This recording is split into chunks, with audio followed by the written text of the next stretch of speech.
This meeting is being live streamed. This is where I make sure I have Pixel, Yeti, boom, phones on silent. Coop. Alrighty.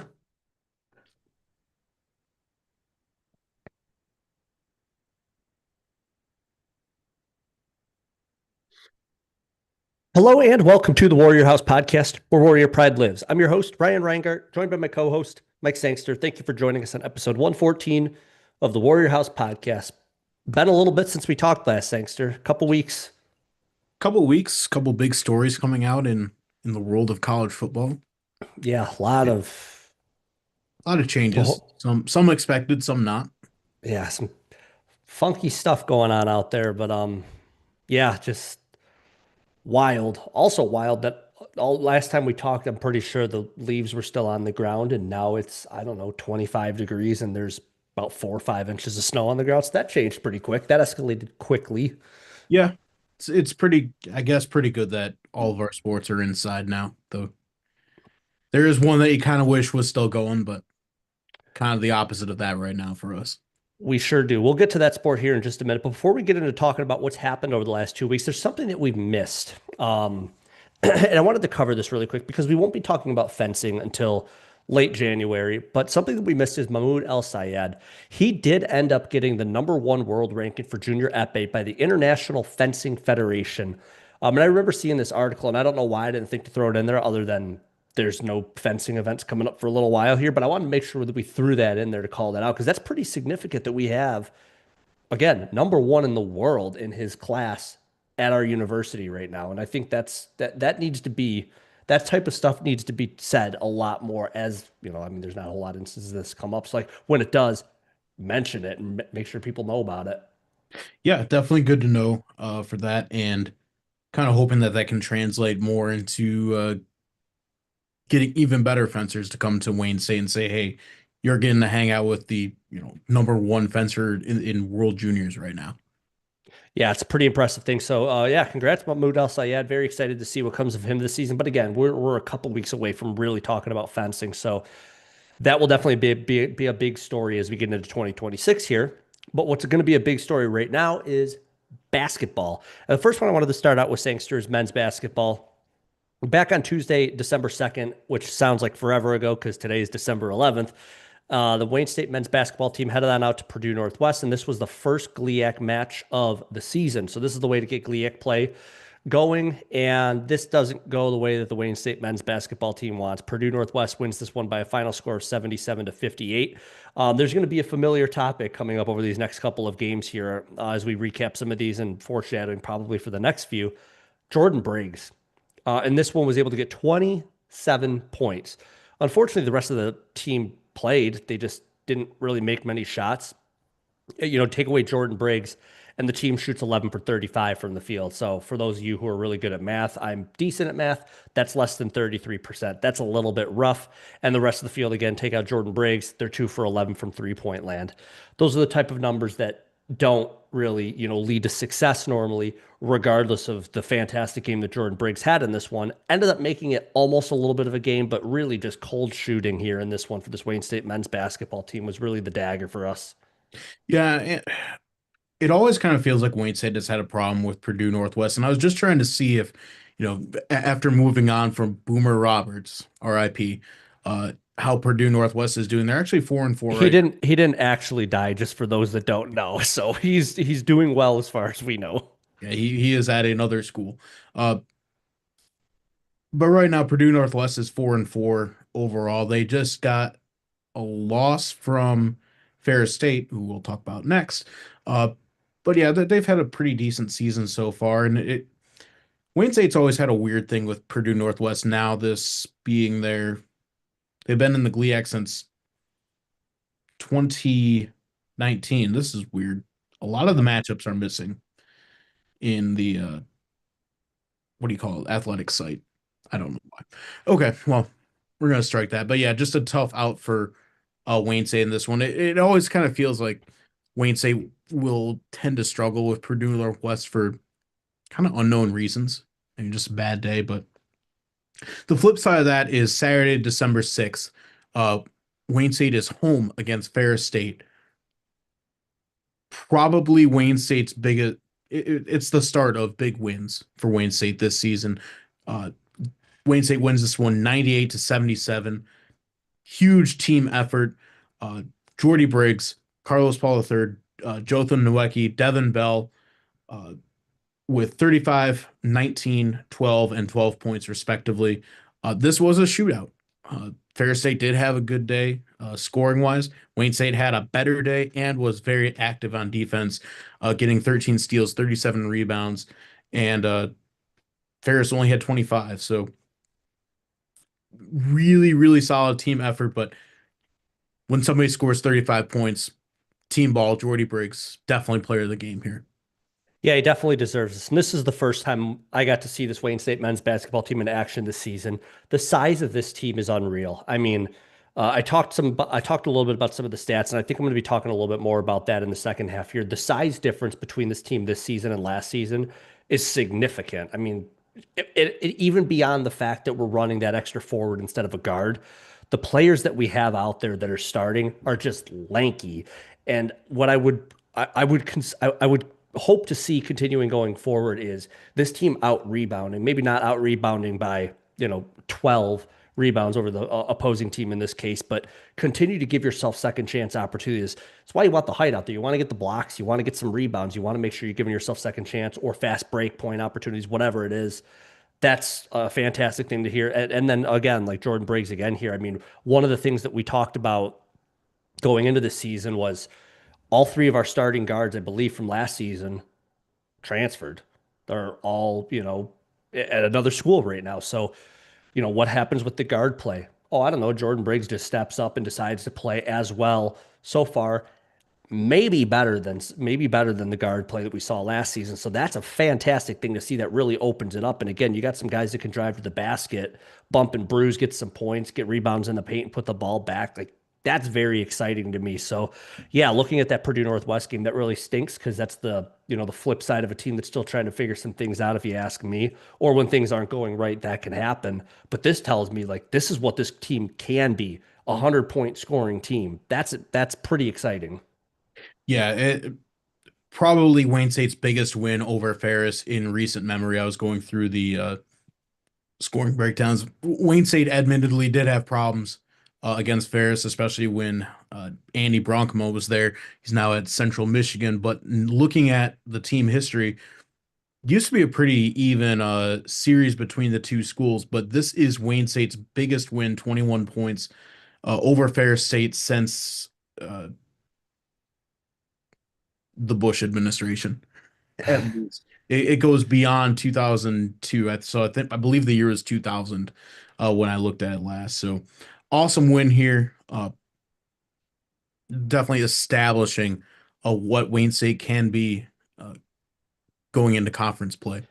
Yeah, it's going to be pretty exciting here. So the last game that the Wayne State men's basketball team had scheduled was due to be played on Wednesday, December 10th at Tiffin. Sickness won this one, and this game actually ended up getting postponed, which is really too bad. So this one didn't happen. A rescheduled date is not known yet, at least not the last that I checked. But I know, Sangster, you put a thing out there like it'd be great if this one could be on the weekend because we love Tiffin.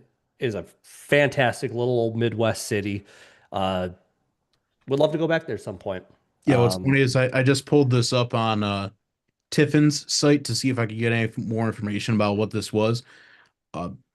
Wayne State's site says that a makeup day will be announced soon. Tiffin says no makeup is planned. No. So there's some communications breakdowns between the two schools, but I'm sure they'll figure it out. Yeah, we'll figure out something there. So that's the end of the Wayne State men's basketball team wrap up over what's happened these last couple of weeks. Sliding on over to what I will continue to say I believe is going to be the team of the winter is the Wayne State women's basketball team. Same opponents to start out here. The Wayne State women's basketball team headed on over to Purdue Northwest on Tuesday, December 2nd, and Wayne State women won this one by a final score of 77-56. Gabby Luchka and McKenna Ferguson were the big two here with 18 points and 12 points, respectively. Annabelle Arel gets herself on the score sheet with 11 points, ends up going 3 for 4 from three-point land. Fantastic to see that. Definitely something that if somebody outside of McKenna Ferguson could be making some threes, music to my ears. Some rough ones here, 16 team turnovers. That's definitely a little bit high, but get this one. 47 rebounds for Wayne State compared to 28 by Purdue Northwest. Whether or not they're offensive rebounds or defensive rebounds, couldn't care less. I mean, you out rebound by 20. That kind of add that up with some decent shooting, and that's how you end up winning a game by 20 points. That's pretty great to see. And last but not least, Sangster, before I get your thoughts on this one, much of that rebound margin is credit to Gabby Luchka, who net a double-double in this one. I actually don't have her rebound stat in front of me on this one, but like I mentioned, she got 18 points in this one. And, you know, if you have the box score pulled up, Sangster, maybe you can cover that. But really cool stuff from Gabby Luchka. Yeah, Gabby Luchka, 18 points, 10 rebounds, splits 4 for 7 from 3-pointers, and perfect on her free throws, 2 for 2. Just overall, a really, really good game for Wayne State here. Just about 43% as a team from 3-point land, just about 42% overall on field goals, 90% on your free throws. And you said, yeah, turnovers were a little high at 16. Compare that with Purdue Northwest, who had 19, but you were able to turn those 19 turnovers into 23 points for Wayne State. Purdue Northwest wasn't nearly as effective, only getting 13 off of Wayne State's turnovers. So, yeah, team win for Wayne State over a Purdue Northwest team that wasn't necessarily their day, and Wayne State was able to hold them to that. Big factor here, I think, 7 for 25 for Purdue Northwest. They just couldn't get a shot. Yeah, so really, really good start to the GLIAC season for the Wayne State women's basketball team. And of course, rolling into Saturday, again, it was really weird that there was a Tuesday game. It doesn't normally happen like that in basketball for Wayne State. They're usually Thursday, Saturday, but so be it. They do get Saturday home against Ferris State, who comes in as the number 18th ranked team in the country by somebody. I don't remember who actually controls that. I don't know if that's straight from the D2 or what, but regardless, they were a top 25 team in the country. And Wayne State wins this one, Sangster, 84-71. Of course, we were in attendance for this one as well. Yeah, overall, great game. Big time performances by McKenna Ferguson and Gabby Luchka. McKenna went for 32 points. Gabby got 20 points. I thought that said 29. Never mind. Overall, great game between those two. No one else really got into double digits. Next closest was Carrington Gordon with 8 points. So every game's going to be different. If it's going to be a Gabby Luchka and McKenna Ferguson show, we'll take that if that results in a Wayne State win. Again, really good shooting overall, about 51% field goal, 41% from 3-point. Free throws in this game, not that big of a deal. 17 for 24, just about 71%.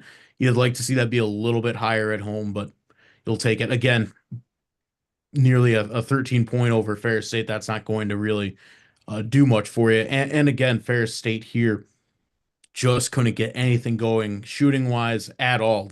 In the paint, beyond the arc, nothing for them, just right around 30%. So really good stuff from Wayne State. Also, defensively, Taylor Thompson had 7 points, but she also had 7 rebounds, 5 assists, and a steal. Ferris was playing a lot of press, it looked like, in the first half, and that did lead to some of Wayne State's turnovers. I believe that Wayne State had 17 in this one. 17 in this one. So, like we said in the last game, a little bit high, but hey, you were also able to get Ferris to turn it over 28 times. That's going to win you some games if you can basically double up your turnover margin. Yeah, no, that's going to do pretty well. And then one last thing here, I don't think that we covered. I know you mentioned McKenna Ferguson with 32 points. She also had 4 steals, 3 assists, and 3 rebounds. So she was filling up the stat sheet. And yeah, like you mentioned, we got there around just after halftime, actually. And we did end up seeing Coach Laura after the game, and she was saying something along the lines of Ferris State was playing a lot of press, and they were kind of just, continuing to play press, even though we were kind of having some success with it. I don't know exactly when we ended up getting all those turnovers or how that ended up playing out, but clearly we were able to make it work. And I mean, again, this is a huge win here. Like, you're 2-0 right off the start in GLIAC play. 2 kind of tough ones. You got an away game in there. Who cares who it is? You got an away win in GLIAC play, and also a ranked Ferris State team comes to your place, and you're able to take them down. That's pretty great. I mean, that's a big win for this team. And yeah, kind of closing it out, Sangster. I mean, you mentioned like 17 turnovers in this one. Stinks, but again, as long as you're able to, make the shots and you're not just forcing yourself into you're making the other team work in order to turn the ball over rather than just throwing the ball away. I don't know exactly how it worked out, but that always seems like the caveat to that number. Yeah, no doubt about it. And last but not least, women's basketball team goes on the road earlier this week on Tuesday, December 9th at Tiffin. Wayne State won this one also 78-66, a good away win in a in the Midwest region. Taylor Thompson, 26 points, 5 assists, 13 rebounds, 3 blocks, 2 steals. Uh, and just followed up McKenna Ferguson, Gabby Luchka, 17 points and 14 points respectively. They also combined for 16 rebounds, 4 assists, and 3 steals. So again, this is going to be your core, I think, for the rest of the season, and excellent stuff from those players in this game. Yeah, I will say I don't know. This wasn't necessarily a direct quote from Coach Carrie Lohr. So whoever's listening out there, this is not her words. But I kind of do get the sense that Taylor Thompson's going to be the X factor of this team, where it feels like McKenna Ferguson, Gabby Lutch are going to be two that you can really rely on, and they're gonna. They're not always going to have 30-point games or 20-point games or whatever, but when they go out there and they make their shots, they're going to make, a decent amount of their shots that you can rely on. In this case, when you see that Taylor Thompson can load up the stat sheet, again, she's not going to do that every game, but if she can go out there and really be that third person that you look at, and McKenna Ferguson being your point guard in this case, Gabby Luchka, I guess small forward, shooting guard. I don't really technically know what her role is in this offense, but that's really, the three of them having, a good game. I think anybody is going to have a hard time beating this Wayne State team. And I mean, the stats kind of show that like when they do well, this team does well. Of course, that's a very simplistic way to think about it, but realistically, those are the three names that I continue to see that when they do well, this team does well. So good stuff from this team so far this season.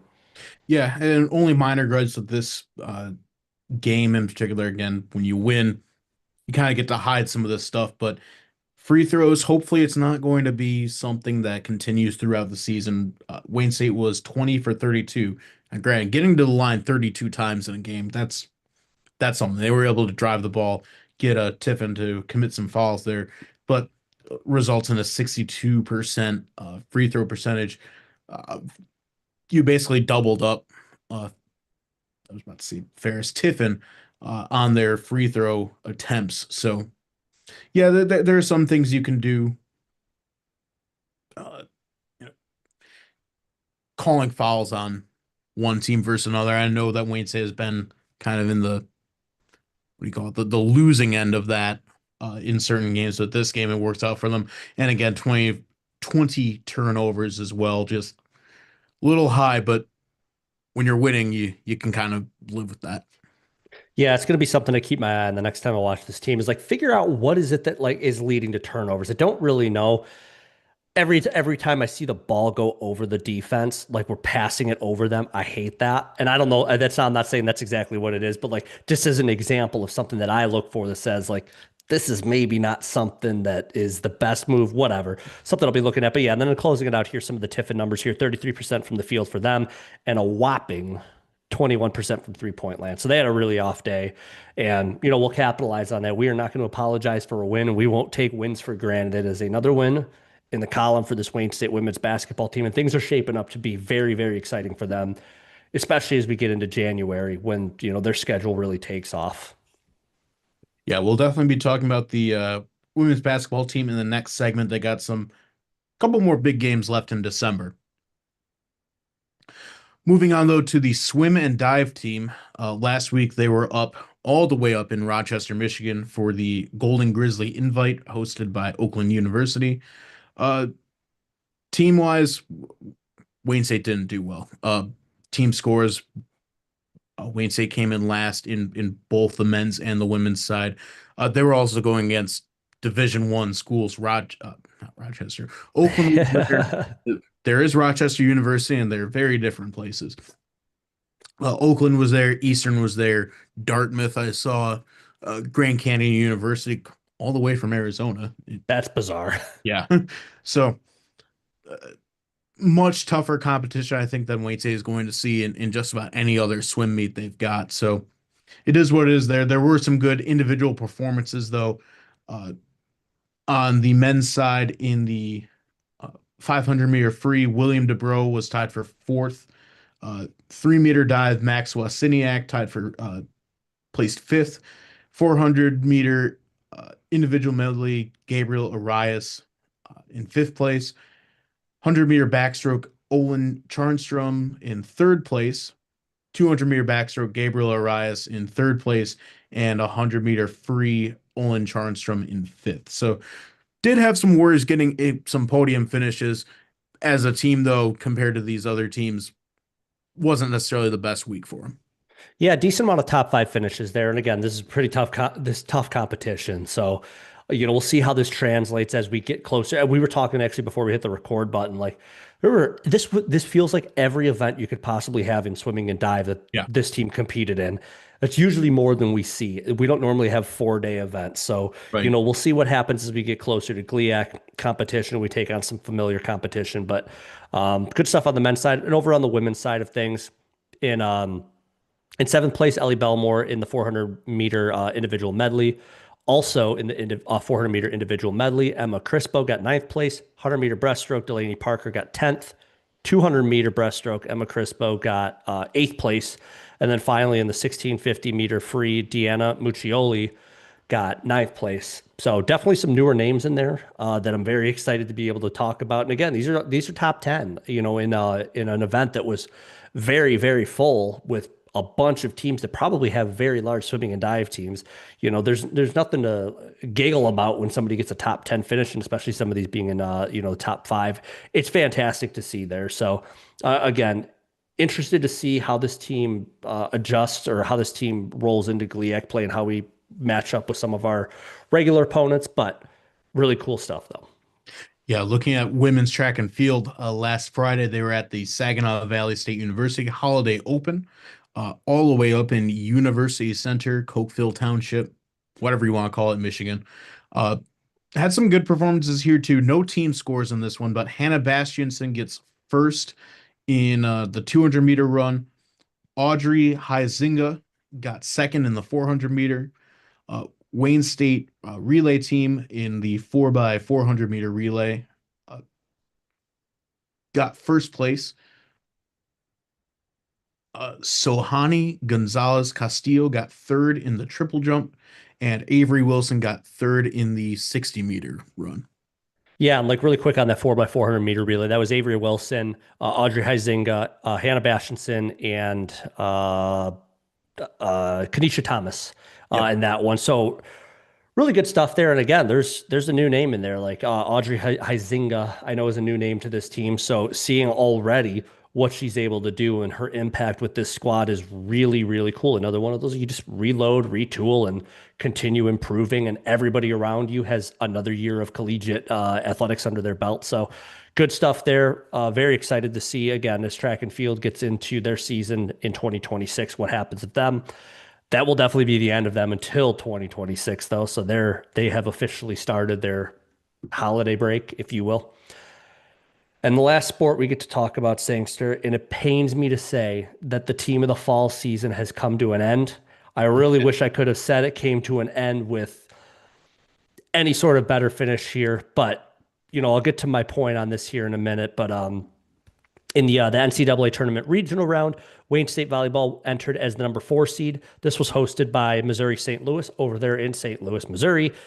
And on Thursday, December 4th, the Wayne State volleyball team took on Findlay.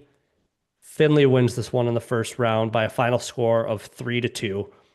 And my goodness, I don't know how much closer of a volleyball match you could have without going into extra points every single set. And they were close to it. Wayne State wins the first one 20. Hold on, Ryan. Findlay wins the first one 25-23. Wayne State wins the next two sets 25-23. 25-22. So at this point, Wayne State's up 2-1. Finley comes back and wins the next one, 25-23. And then that all important fifth set, who knows what's going to happen? Finley was able to win this one 15-13. And it's just an absolute bummer because I know we're going to talk about the stats here in a minute. Most of the stats point to Wayne State should have been able to win this one. If you didn't show me the final score and statistically you lined them side by side, I would have thought we won this one. And unfortunately, it doesn't happen. Volleyball's a funky sport like that where, just because you maybe had a good game doesn't really, that doesn't necessarily show what the final score was. Yeah, extremely close game between two teams that I think were probably as evenly matched as you could get, but it's just the way that volleyball goes that didn't quite go their way. Some of the stats here for Wayne State. Wayne State had 16 blocks, a 241 attack percentage, and those are good numbers. Kayla Giroux, individual players, 26 kills, one ace. Paige Geitbrock and Leah Baldwin had 15 and 12 kills, respectively. What might have done Wayne State in here, though, was 10 service errors. And I'm pretty sure watching the some of the videos from this one, I think that just as it was for Wayne State to win the GLIAC tournament off of a service error from Ferris State, pretty sure a service error might have done them in at the last set for this one. Yeah, and while 10 is definitely a little bit of a high number, I mean, that should be single digits. And again, while 10 is a bummer, and in a high stakes match like this, everyone's hyped up. Everyone wants to serve hard. Everyone, I'm not gonna say, I shouldn't say everybody, but to me, that would be the feeling is this is a big match. I got to make it happen. I'm gonna hit the ball a little bit harder. I get all that, but man, then there's the bummer of basically every set that we lost was by 2 points. Yep. 2 whole points where it's that close, and Mr. Hindsight himself, one less service error in sets one and sets four, sets five. Now we're going into extra points more than likely. And again, at that point, then who knows what's going to happen. So all of that to say this team was this close. And for those of you who are listening, my fingers are very close together. We were that close to being able to have this win. Spoiler alert, it's not even really a spoiler alert anymore because who cares? Missouri St. Louis, the number one overall seed in the Midwest region, lost in round one on their home court. So, you could argue that the road straight to the Elite Eight Nationals, if you will, was right there for this Wayne State volleyball team. And it stinks because who knows what would have happened with this team? Who knows how far they would have gone? And I want to sum this season up kind of with one thing here, Sanks, before we get some of the accolades that our team got. To me, it's okay to say that this was an outstanding season. Historical, in fact, from a Wayne State perspective. This team did what no Wayne State volleyball team before them has really done. They've just have been so stinking good all season. They've been so much fun to follow. It's okay to say all of that and say the season ended in a letdown. And I think, the coaching staff and the players would probably agree. They thought they should have gone farther. I absolutely think they deserve to go much farther than this, but all of those things to me can be true. And I can still say it was a ton of fun to follow this team this season. Oh, definitely it was a fun season, no doubt. And I agree that you can say both that it was a historic season for Wayne State. It was a bummer that it ended the way it did. To me, the biggest bummer is that right now Ferris is the Midwest region representative. Yep. You hate to see that. Yeah, and we proved that we can beat them too. So I mean, Right. all roads led to a rematch with them. If everything kind of worked out the way that we wanted it to work out. But yeah, no, I agree.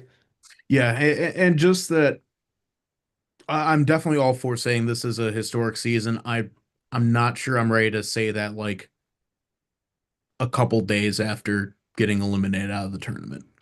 Let's let it rest. Let's talk about, that we won the GLIAC tournament championship, won the GLIAC outright for the first time in a long time. Let's save that for August of 2026. We can hand out the rings then. But talking about it, like, props to our team. That it's not like they asked to lose or asked to be acknowledged at this particular moment, but announcing that at the game against Ferris in basketball, was like, guys, can we just can we let this one rest? They're still in the tournament, and we're here watching a basketball game right now. So that's kind of just my one gripe about it. So yeah, it was a bummer to end the season. I'm sure again going into next year, we're gonna feel great about it. Hey, we've got a championship banner thing that you can add to those boards at the end of the math eye that kind of need to be updated the past couple of years. But Yeah. nevertheless, outstanding season. Wish it could have gone better, but yeah, it's gonna hurt for a bit still. Yeah, it definitely will. And yeah, I mean, you make a really good point. Like, so, we know that we have players in the waiting. We have, freshmen, underclassmen on this team that are ready to go, that are ready to take some improved minutes. Katarina Stout, for instance, I know she ended up getting GLIAC Freshman of the Year. Kayla Giroux, I got some stuff on her in a minute. I know she's a senior, so she'll, will not be with the team next season. I wouldn't think so. But, all of that tells me like this is not the end of it. This was not like the tiny little window. This is a team that's going to be able to retool. There's a reason that Tim Koth got GLIAC Coach of the Year. He's a very good coach, and he's been able to grow this team over the 13 seasons, I think, now that he's been with this Wayne State volleyball team. So, Kayla Giroux, just in case we didn't say it enough, and just in case I know I've been saying that I think she's one of the best players in D2. Turns out the AVCA, the D2CCA also agree with that statement, and she ends up getting first team All American honors. So chalk that up. She's fantastic. We got the privilege of being able to watch her these last couple of seasons.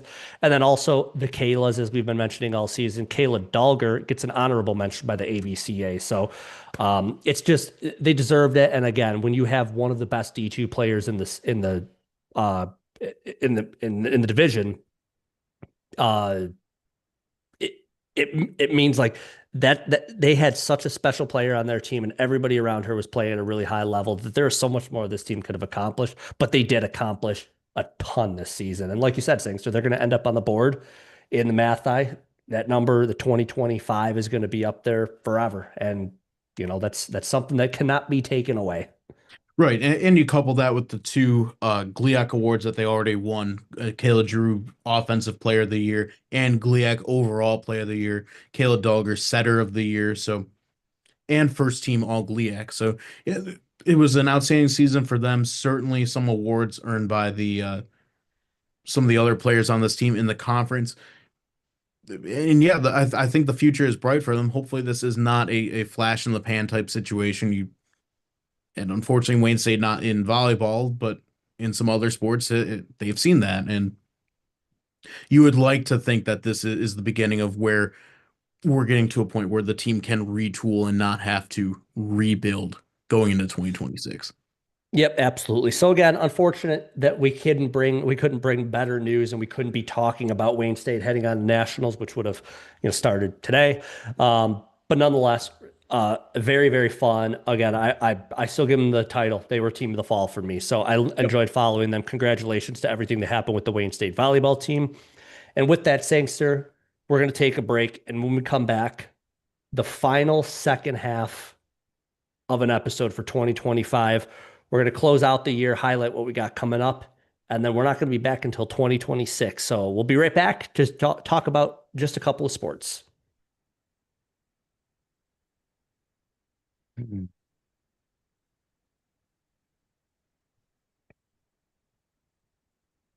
All righty. Anything you want to add? I got some good stats in there. I was pretty happy about that. Oh, I guess we could get some records for these teams that we're going against, huh? Redeemer is from Canada.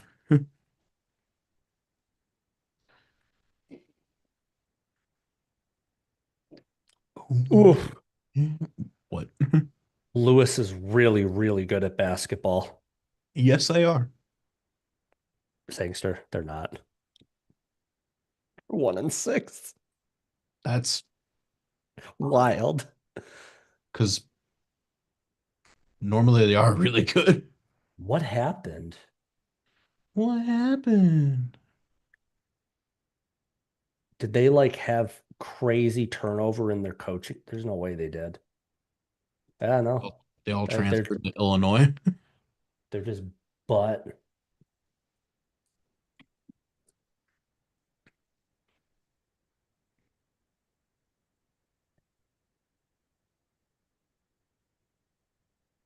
All right, Redeemer, how are you? Canadian. As if it really matters. Freaking 2-7. They've played Tim Hortons University.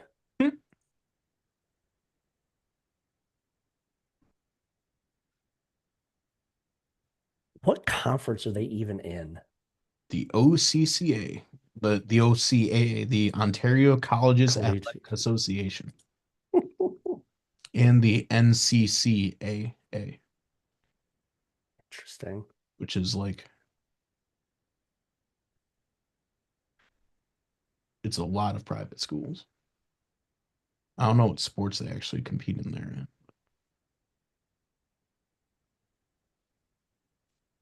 The National Christian College Athletics Association.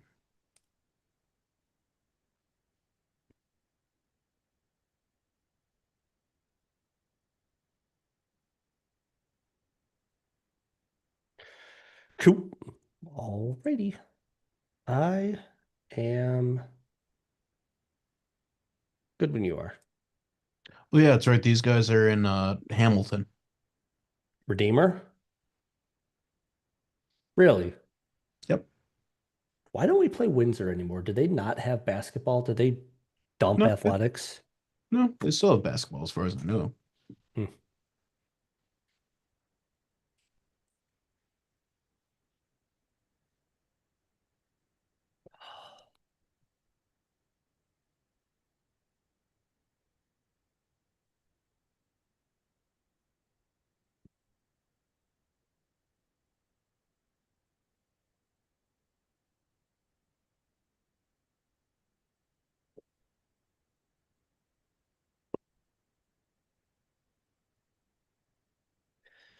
You mean our average starting Uh, lineup height isn't 6'7"?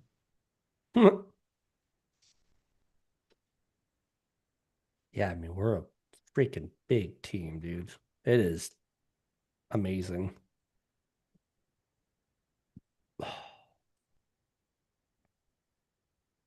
289. Okay. That's for men's.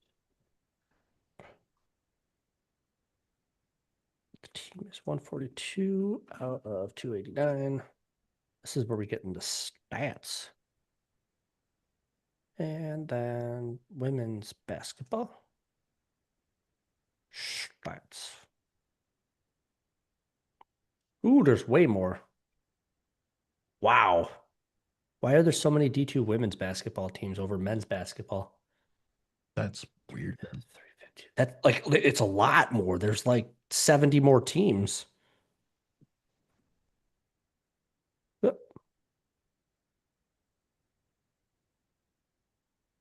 huh.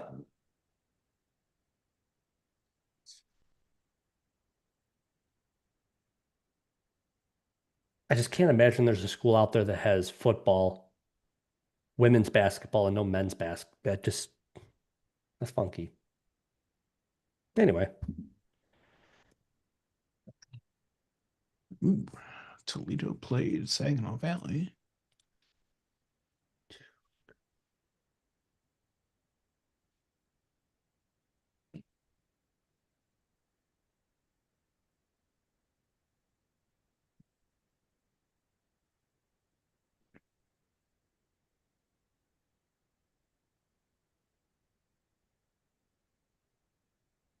Saginaw Valley played Toledo pretty close, 74-62.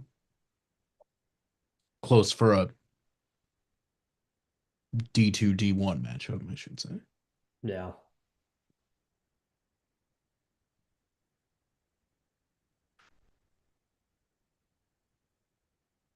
Oh my God. Saginaw Valley lost to Grand Valley 92-45. Yeah, I hate to see it. Yikes.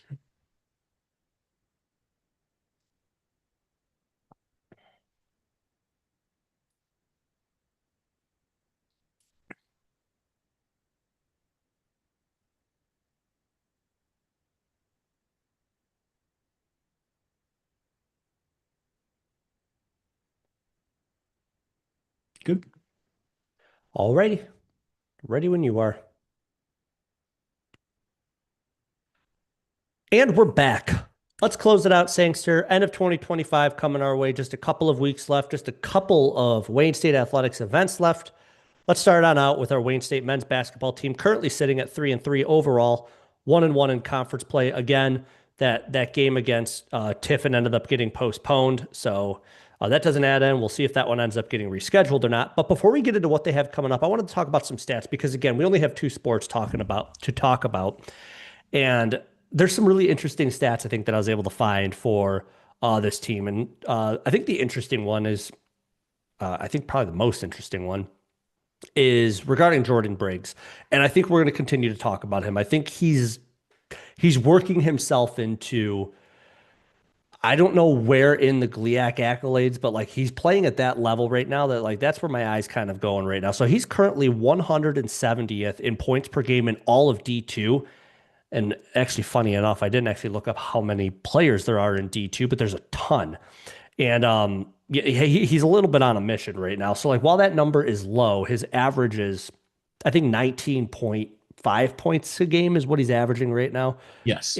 And if you've been following along, these last two, he's averaged, I don't know, 31, if my math is correct, over these last two games. So that average is going to continue to pull up as he gets a little bit more comfortable in his role with this offense now, which again is different than what he did last season. So that to me is something to keep our eye on. Looking over at the team really quick here, the team is tied for 142nd in total rebounding, and that's out of 289 teams. I pulled this. I wanted to pull up this stat because again, with the size that we have, which we'll kind of cover that number again here to close things out. I would expect that number to increase a little bit. I would expect us to be a team that can out rebound a lot of other teams, or at least make it even. And it seems like we're not able to make that happen right now so far this season. And again, we got a lot of new faces here. So maybe we're just still trying to figure it out. Couple more game time minutes, couple more games here and there, and we might be able to see that increase. But it's just really nice to be able to set that number and say, here's where they're at right now as it pertains to all of D2 men's basketball. And let's see how that changes as time goes on.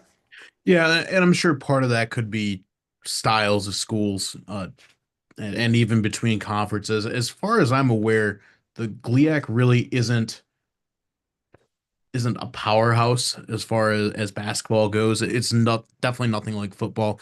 Yeah, a school will have a decent run once in a while, but it's not necessarily a quote unquote basketball conference. So it could be something like that. It could just be the teams that we've scheduled so far. So and certainly also the team has looked different, I think, these past few games compared to where they were earlier in the season. And even with Jordan Briggs, that he's been on a mission these last couple games, really these last three, scoring 20 points against Findlay, 27 against Purdue Northwestern, 35 against Ferris State, starting the season off against Michigan, Dearborn, Ashland, and Northwood with 13, 4, and 18 points respectively. So far he's gotten definitely better as long as the season has gone on. So hopefully we can get him, to an even higher level. I don't know how much more you go beyond 34 or 35 points in a game, and you still would like to see the ball passed around between other guys, but certainly a team that's trending up this season. Yeah, and you mentioned the team looks a little bit different, and I will say defensively, we'll see it. A lot of these stats again, none of the teams in all of D2 have played each other. Even when we get into GLIAC play, we have to wait until half the season is gone before we can reliably say these are stats that kind of make sense because it's a little bit more apples to apples and not roller coasters to Model Ts. I don't know. That's a ridiculous comparison, but whatever. F-150 is the Model Ts. There you go. Beautiful. So this team is giving up a number of points so far this season. I know that we've had a tough schedule so far. And so far this season, I'm seeing a number of GLIAC teams in the top 50 as it pertains to D2, or I'm sorry, as it pertains to scoring defense. So teams that give up the fewest amount of points. There's a lot of GLIAC teams in there so far. So something to keep our eye on. And then one thing I like to see again, as I talk about the average starting lineup height for this Wayne State men's basketball team, 6'5" is the average. So that's a very large team. And that helps to explain why this team is currently around 50th in all of D2. Again, this is out of 289 teams, averaging about 4 blocks per game. And that's a good number. I mean, you get a block in there. You probably get that turnover. You probably get a point opportunity at some transition offense. Jordan Briggs is out there. He can drive the ball pretty well. You can kick it out to Adam Arol or Devin Bell. I know, for instance, can fire the three every so often. So those types of things are what I want to keep my eye on. And I wanted to make sure again that saying so that we time stamped some stats to say here's where the team is at right now through 6 games this season. Let's see what the next 6 look like. Let's see if those numbers start to trend in our favor, and we'll see. And we'll see. So we're definitely going to see this weekend, hopefully, whatever went around with the team. Yesterday, it will be gone by Saturday, December 13th, when men's basketball will be at home against the Lewis Flyers from Romeoville, Illinois. They're in the GLVC, normally a power team. Right now, they're definitely not off to the start that they want. Lewis comes in with a 1-6 record, 1-2 in the GLVC. They just got their first win uh, on the 6th against Lincoln University of Missouri. So definitely not the start that they wanted. They've played a couple GLIAC teams already, losing to Saginaw Valley at home 72-60, losing to Grand Valley 89-73. I think this is one that Wayne State needs to get to show just where we are in the GLIAC, and we'll certainly learn a lot. I mean, yeah, we saw what they did against Purdue Northwest, but we also saw what they did against Ferris State. So, which Wayne State are we going to see? I, I think that they can win this one. It's certainly a Lewis team that isn't what we've seen the past couple of years. That was the interesting thing, putting this agenda together and looking up, the records, because we want to make sure that we're kind of covering a little bit about some of these other teams. I'm not going to get into stats about Lewis because I don't care, but I do care that they're 1-6 right now, and I know you and I both kind of like side eyed that one, like that's kind of funky. No changes to coaching staff, nothing that I could see that kind of threw me off. I didn't really look down to the player level to see if there were a bunch of transfers or if they were heavy on seniors last season, whatever it was. But yeah, I mean, this definitely on your home court really kind of at the nearly at the end of the winter semester for a lot of students. We'll see if our band is there for this one to kind of make it feel like a regular home game for this team. Because yeah, for all like Lewis maybe just hadn't been able to click things together, and they could in this one. So who knows? But a really really big chance again for an in-region win for the Wayne State men's basketball team. And then following it up, I think, with probably the most interesting opponent that we could ever go against. I can't think of many other colleges that could come to Wayne State that would be as unique as Redeemer University. I believe so. I think it's Redeemer University, currently sitting at an overall record of 2-7, as if it's not weird enough what I'm about to say. Their conference record is also 2-7, so non-conference is stupid. Like we're not doing that. We're just, for all I know, Canada only has conference games. So with that being said, Redeemer University, straight out of Hamilton, Ontario, Canada. Yeah, OG home of Tim Hortons, which we did visit 10 years ago. Yeah, probably almost to the 11 day. years ago. But pardon? I would say probably almost to the day at this point. I remember it Yeah, was cold when we went out there. The Niagara Falls were frozen, and definitely was cold. So yeah. Anyway, yeah, another game that Wayne State just needs to handle their business, especially at home against a team that probably isn't on the level of a lot of Division II teams. yeah. And one of the things we were talking about, I could not have told you where Redeemer was from until you said Hamilton. But here they are.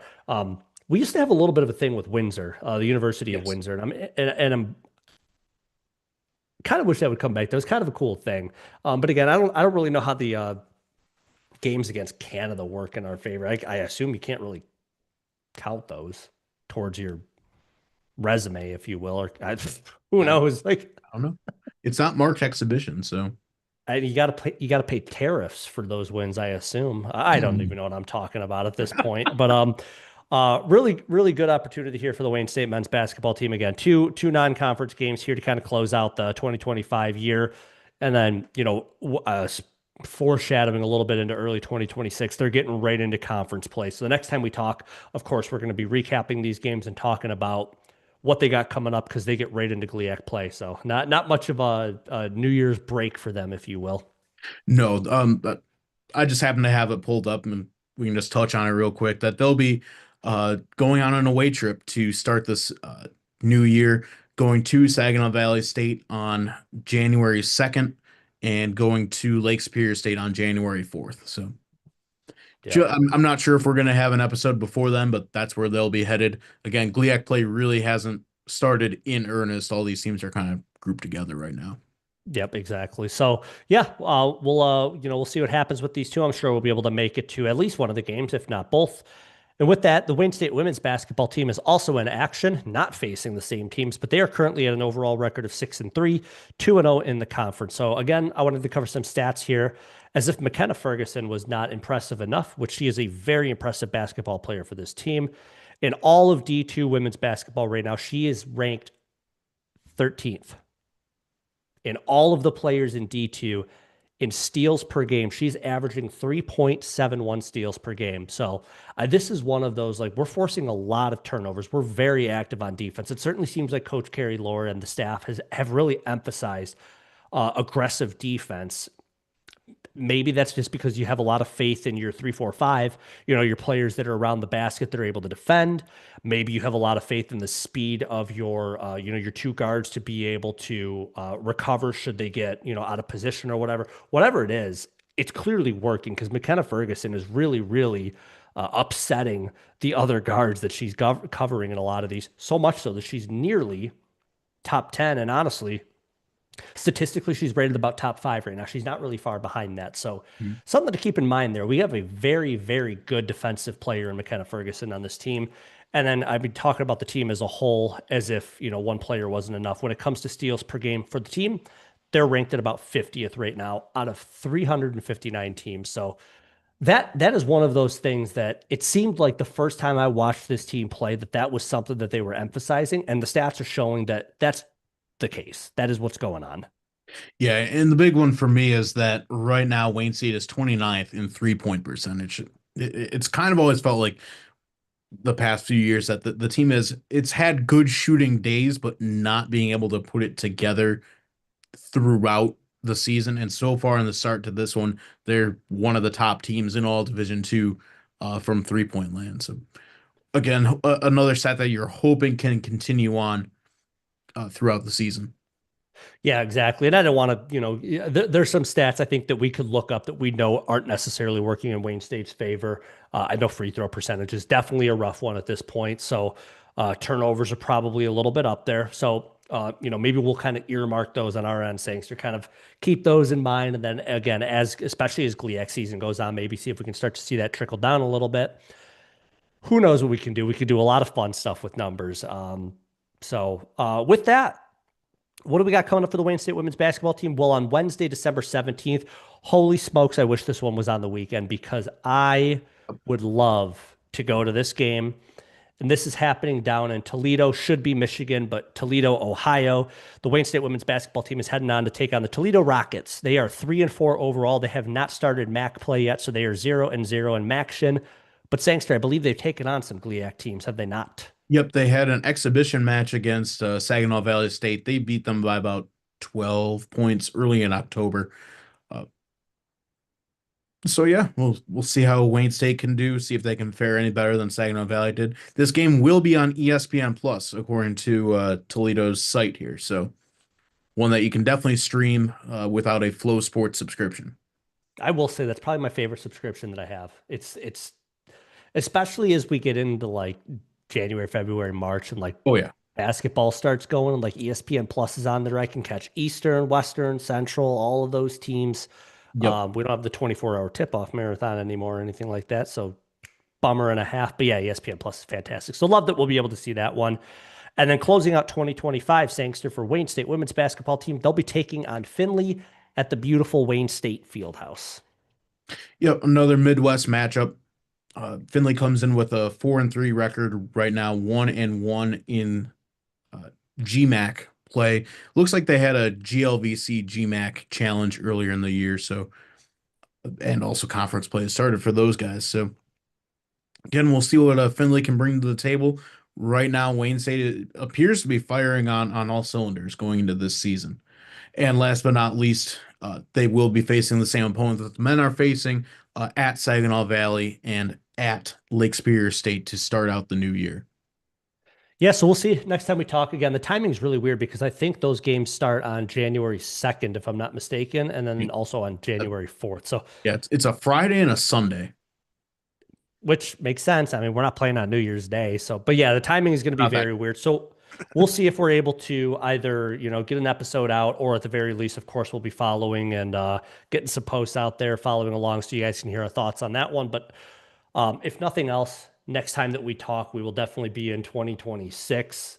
Yep. And yeah, full on basketball season. Swimming and dive, I know, is going to get underway. Track and field season shortly after that. Fencing later on in January, but a lot of fun stuff happens once January rolls around, Sangster. Yeah, no doubt. So with that, again, this will be the end of 2025 for us. So all of you have a lovely holiday season. Have a fantastic new year. And again, next time we talk, it'll be 2026.